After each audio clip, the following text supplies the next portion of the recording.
Twirinde gutandukira, twirinde no gusabya ijambo ry'Imana, twirinde no guhindura ijambo ry'Imana ubusa, twirinde no kugira ikindi kintu cyareme gishakwe mu bandi bantu, ahubwo tutware intwaro z'Imana kugira ngo dusengeshe umwuka iteka no gusabira abera bose.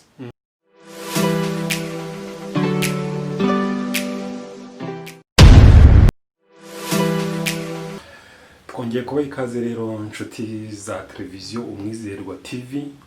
Aka kanya rero ni akanya keza cyane twongeye kugira ngo mudukurikirane tuganire kuri bimwe tumaze iminsi twibaza. Ni byinshi cyane, so kugira ngo rero dusobanukirwe tumenye byinshi, abantu bashira amatsiko banamenye. Kuri kamera murabonaho umuntu wenda abenshi muramuzi, ntabwo ari mushya, arasanzwe, ariko twamwiyambaje. Ni impuguke, ni pasiteri, araje abibwire. Twagira ngo rero adufashe, hari ibyo tugiye kumubaza kugira ngo abasha dusobanurire. Wenda hari abantu bagiye bakunda kwibaza ikibazo dusa naho natwe twibaza, ikibazo kijyanye n'amabwiriza y'ibihugu cyangwa se imitegekere mu bihugu bigiye bitandukanye. Noneho turaza kugira ngo tubihuze n'imyizerere muri Bibiliya, kuko hari ukuntu abantu bafata ibintu ibyo basomye muri Bibiliya bakabihuza n'imiyoborere y'igihugu. So natumiye impuguke rero, ndagira ngo aze kubidufashamo kugira ngo abashe tumara amatsiko. Cyane cyane ndaza kumusaba anibande ku bijyanye n'iminsi turimo itoroheye isi yose n'u Rwanda rurimo, ni cya kibazo cya COVID. Hari abagenda bakabihuza na Bibiliya, ugasanga barimo baravuga ngo si iby'Imana, ni iby'Imana. Ayo matsiko yose rero reka tumwakire atangire yibwira abakurikiye kamera z'Umwizerwa TV. Pastor, tugwaye ikaze.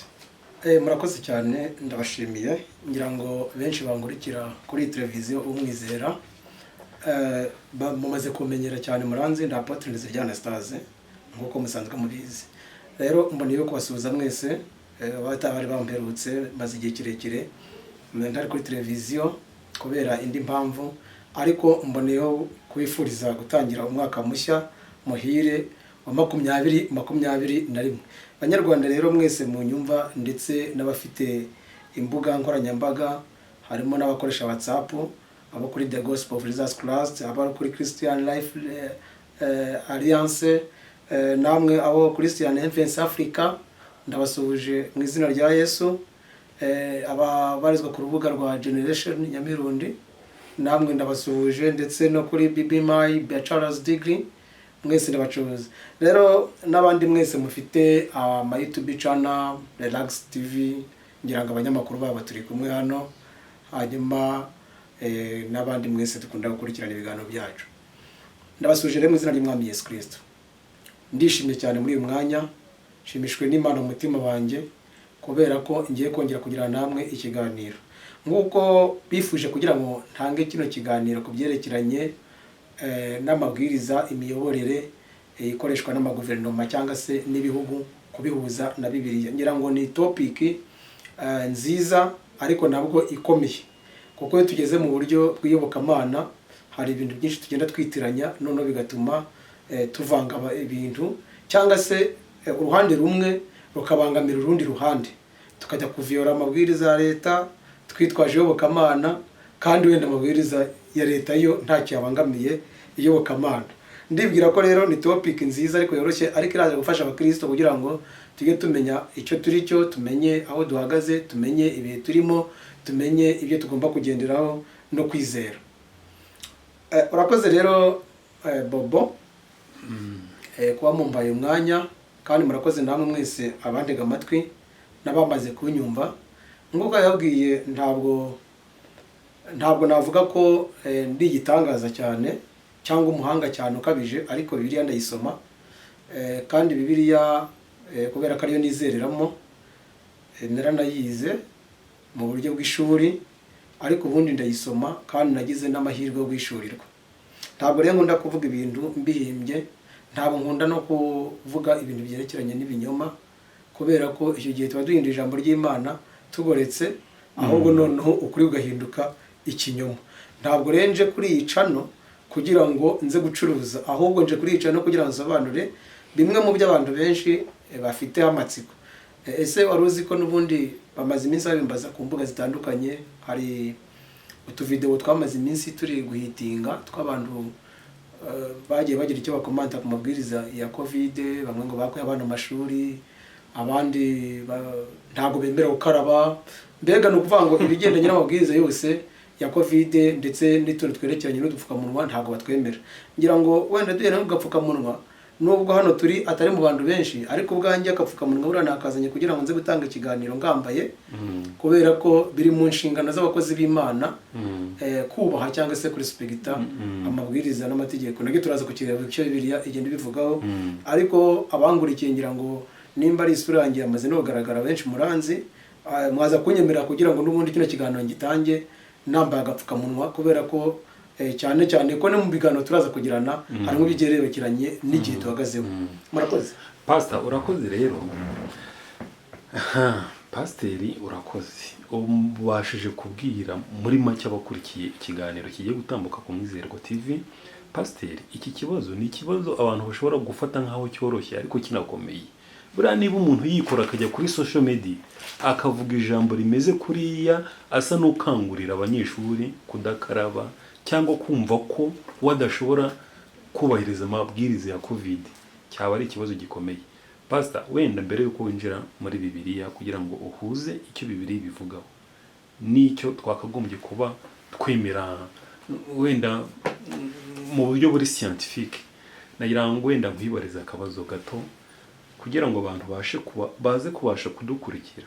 Ubundi niba narasomye neza Bibiliya batubwira ko ubuyobozi bwose bushyirwaho n'Imana, siko bimeze? None uze kubihuza na Bibiliya, niki gituma bariya abantu, niki bishingikirijeho?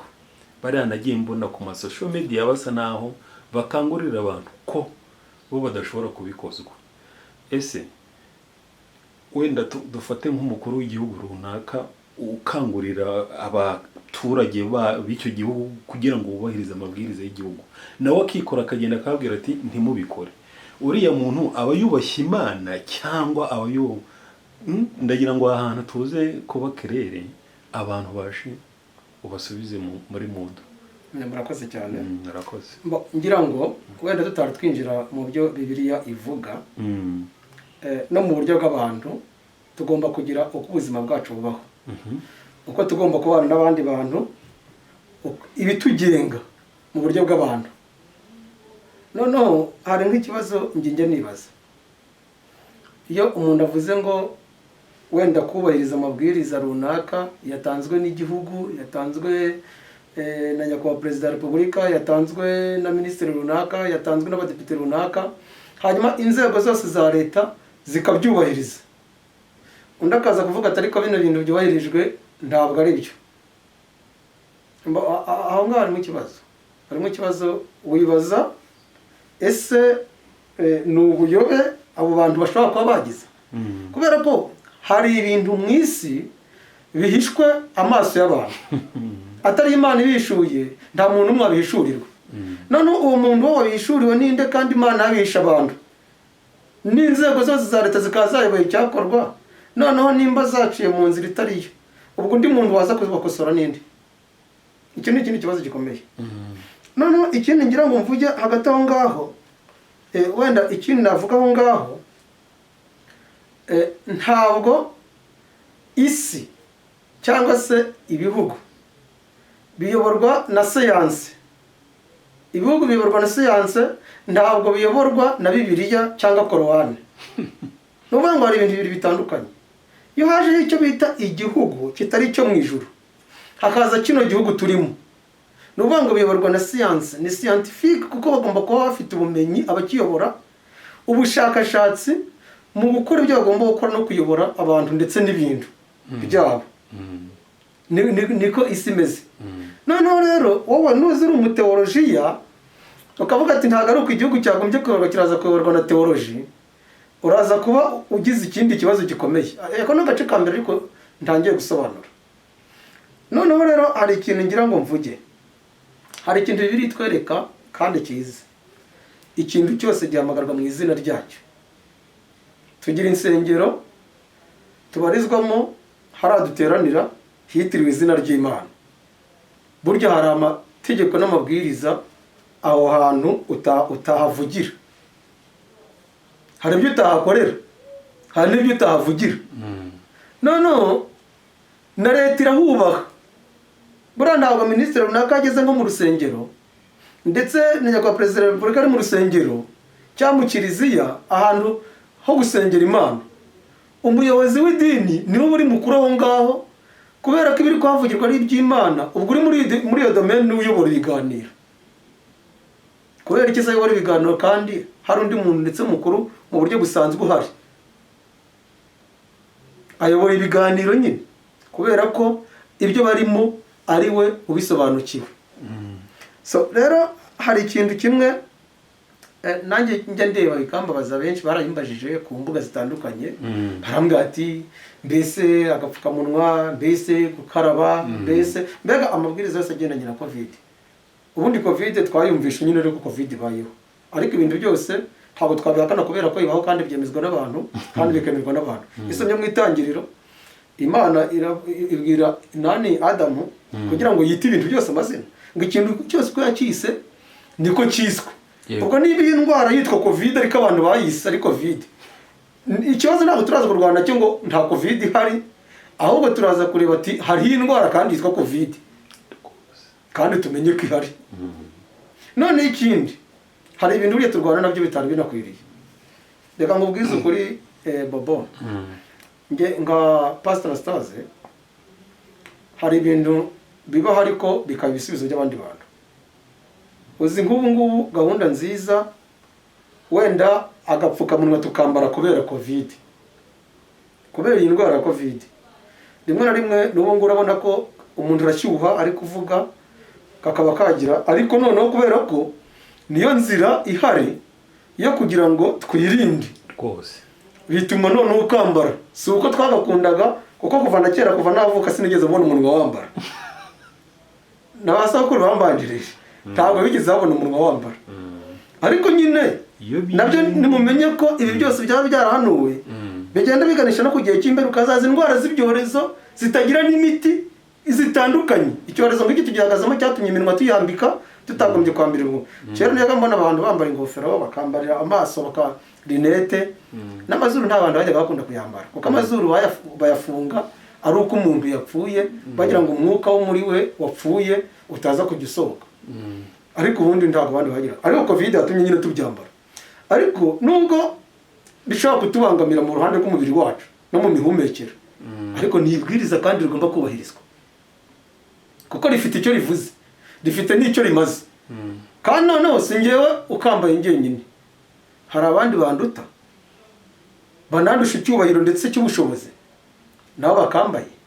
Nuvuga ngo ntabwo abantu bose bakibeshyera icyarimwe. Ikindi kaburiya ndeba iyo ndi mu mujyi wa Kigali, ahantu hose ugeze ugenda ukaraba, biriya bintu ni byiza cyane.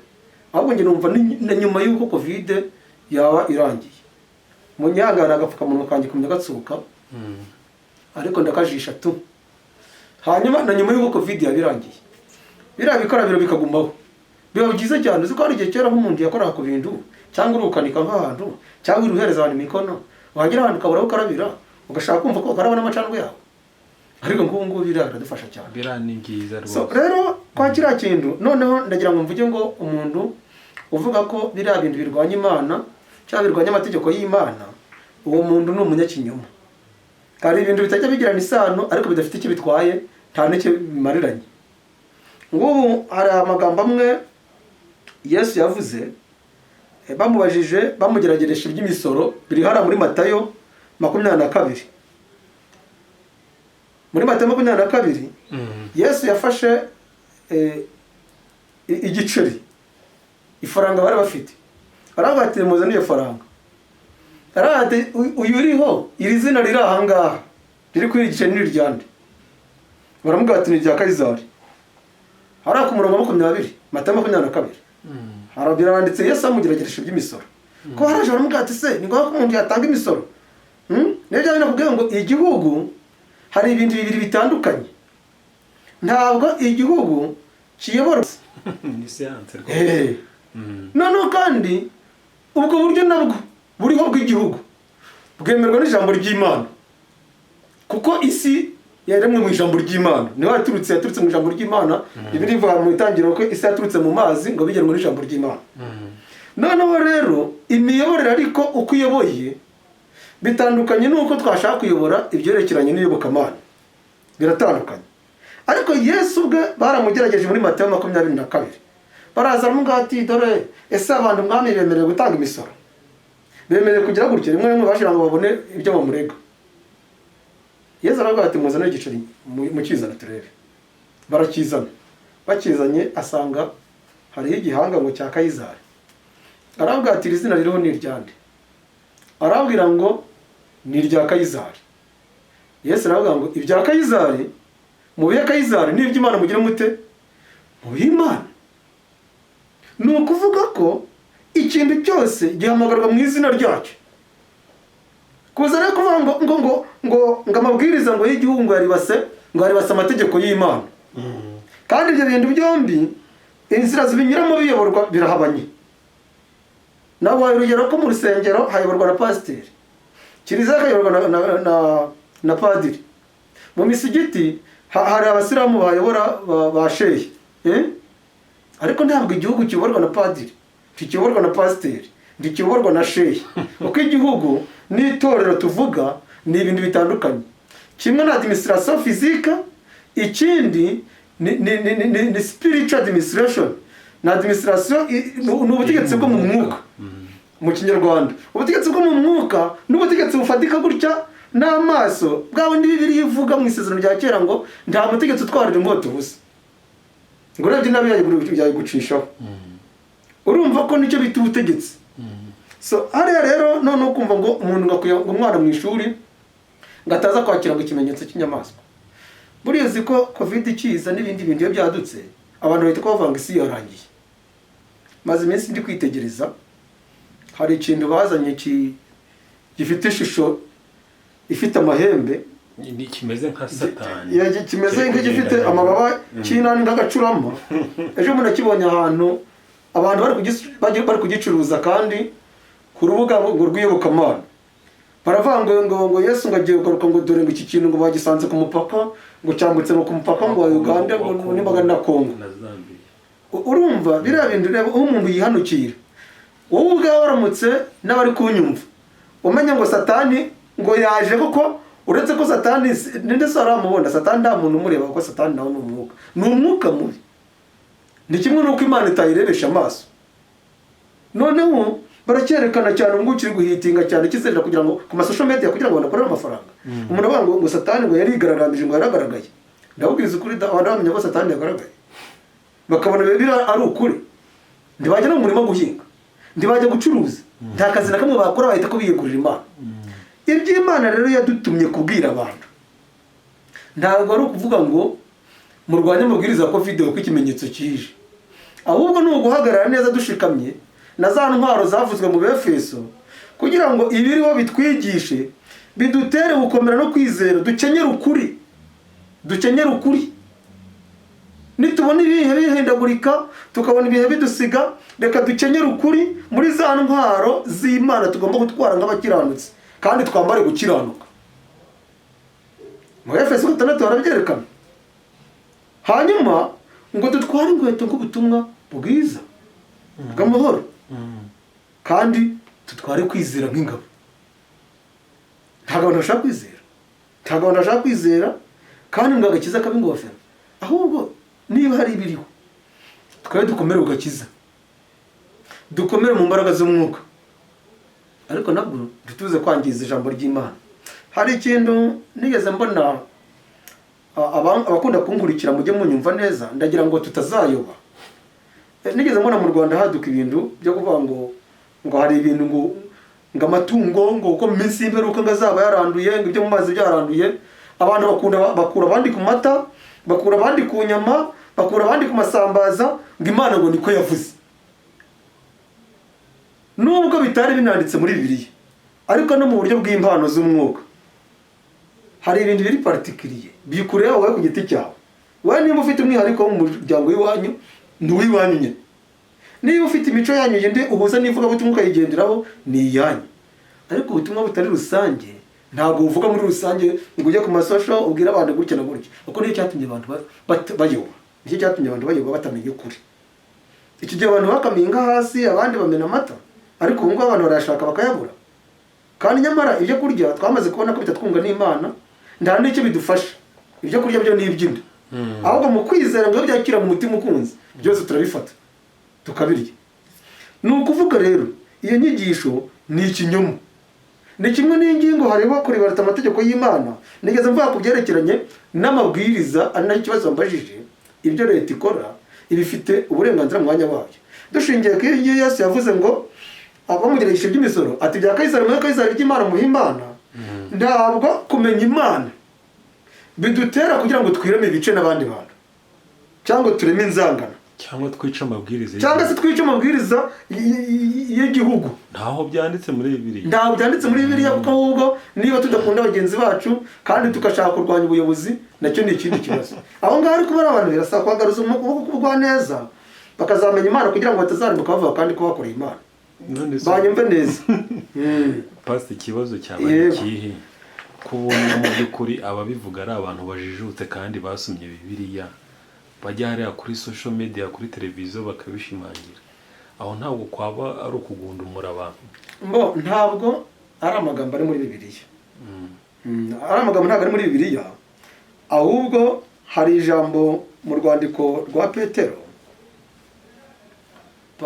Petero yavuze mu rwandiko rwa 2 mu gice cya 3 ku murongo wa 16, yavuze ngo byinshi ngo biruhije abantu gusobanukirwa, ngo ibyo baswa ngo birirwa bagoragoreka.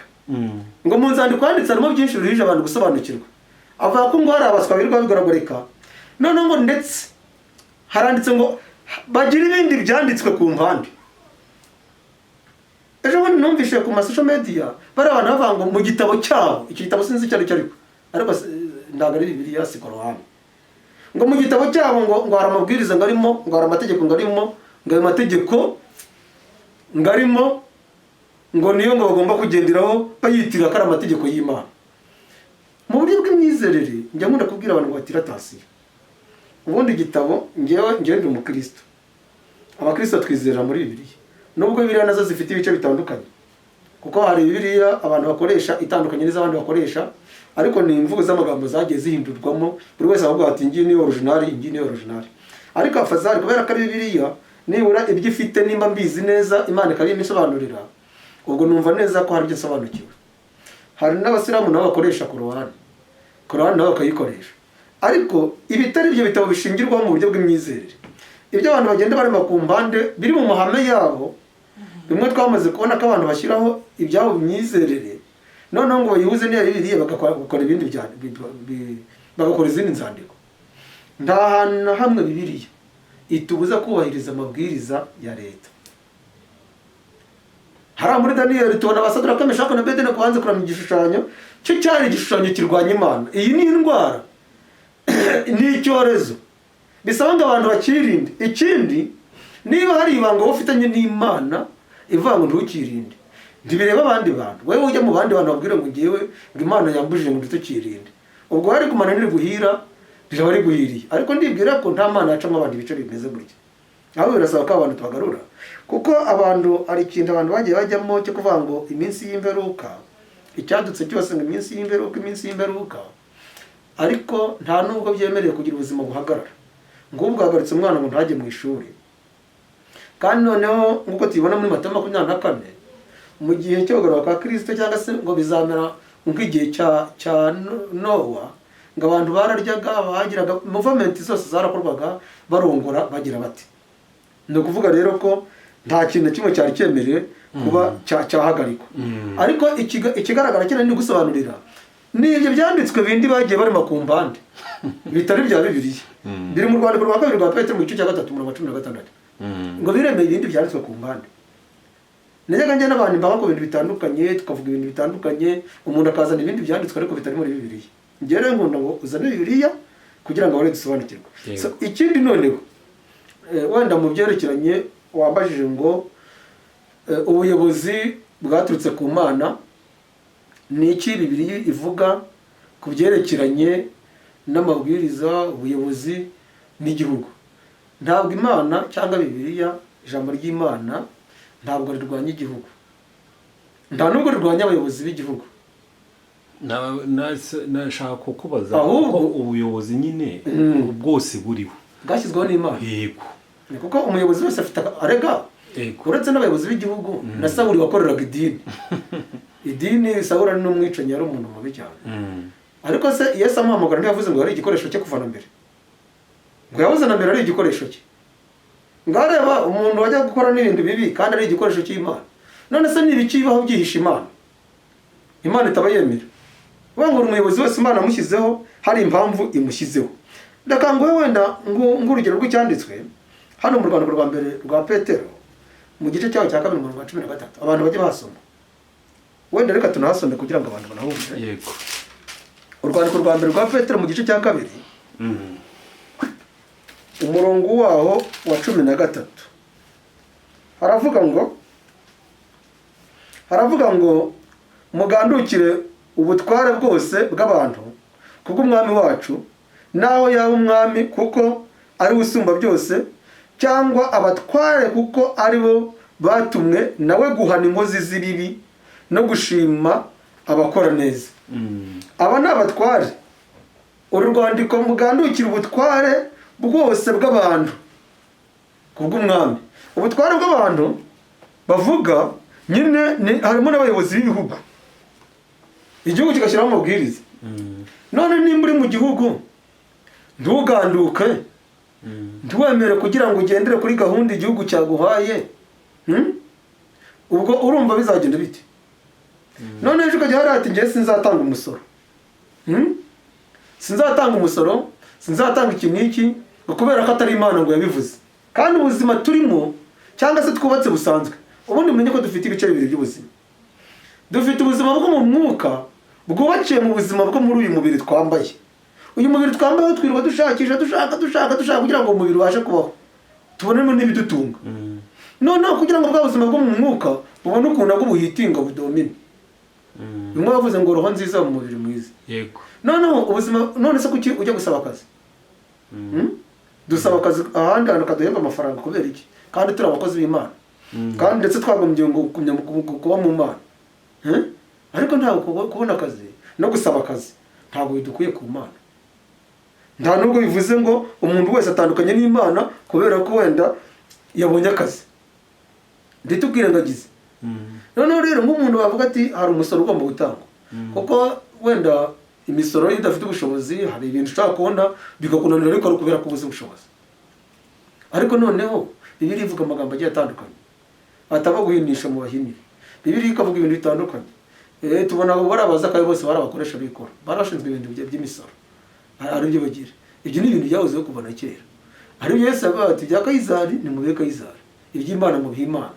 Ntabwo gukorera Imana, gusenga Imana, kumenya ijambo ry'Imana bidutera kugira ngo tugumuke ku bandi bantu cyangwa dusuzugure amabwiriza ya leta. yego Ni ukuvuga rero by'ukuri nk'ibyo nakubwiye wenda samari yabyo, isi cyangwa se ibihugu ntabwo biyoborwa na Bibiliya cyangwa Korani.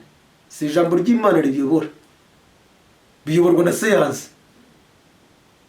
Ni ukuvuga ngo abateolojiya tuyobora iby'Imana, abasiyantifike bakayobora isi. Bafite ubushakashatsi buhambaye, uko wabukora kose, uko wabigenza kose. Ubu se iyo dukemura ibibazo twebwe mu masengesho, Bibiliya itwereka ko ngo muzarambikaho ibiganza, muzarambika ibiganza ku barwayi bazagira bate? Bazakira. Siko ijambo ry'Imana rivuga. None se ubu wajya kurambika ibiganza ku barwayi ba korona? Leta y'ibyo ntabwo yakubwira ngo ujya kurambika ibiganza ku barwayi, kuko leta ntabwo iyoborwa n'umwuka. Leta yo iyobora ibintu bifatika kandi biboneka n'amaso, uko nibyo Yesu yavuze ngo murebe iki gikoroto kiri mu izina ryande. Icyo ni cyo ndasohorezaho kugira ngo ucyumve neza. Ikintu cyose gikorwa mu izina ryacyo, a fonction ke. Nuvuga ngo nimba ari mu izina ry'igihugu, ni izina ry'igihugu biragendana n'amabwiriza y'igihugu. Nimba ari mu izina rya Yesu, biragendana n'izina rya Yesu, bijye mu myizerere ya spiritual, uburyo bw'umwuka. yego Ariko ibiri physical tugomba kubyubahiriza mu buryo biri fiziko. yego Murakoze rero, wenda niza kugira ikindi kibazo cy'imbaza n'abandi bose bankurikira, ariko reka ngumye mbwira abakunzi b'Umwizera TV n'abandi bakunda gukurikirana ibiganiro ngunda gutanga. Ntabwo ndi umunyepolitike mu buryo busanzwe, ndi umwe mu bihaye Imana uvuga ijambo ry'Imana, ariko nabwo ndi umunyagihugu nk'uko abandi ari abanyagihugu, kubera ko hari ubuzima bwinshi abantu bagiye bahuriyeho. Dukeneye kugira ngo mu gihe cy'amakuba, mu gihe cy'amage, mu gihe cy'ibyago, mu gihe nk'iki ngiki cy'indwara zikomeye kandi zihangayikisha abantu, zituma abantu bagira, twirinde gutandukira, twirinde no gusabya ijambo ry'Imana, twirinde no guhindura ijambo ry'Imana ubusa, twirinde no kugira ikindi kintu cyarema igishakwe mu bandi bantu, ahubwo tutware intwaro z'Imana kugira ngo dusengeshe umwuka iteka no gusabira abera bose. Niko ijambo ry'Imana ritubwira. Amahoro y'Imana abane namwe. Pastor, turakoze, turagushimiye. Murakoze namwe.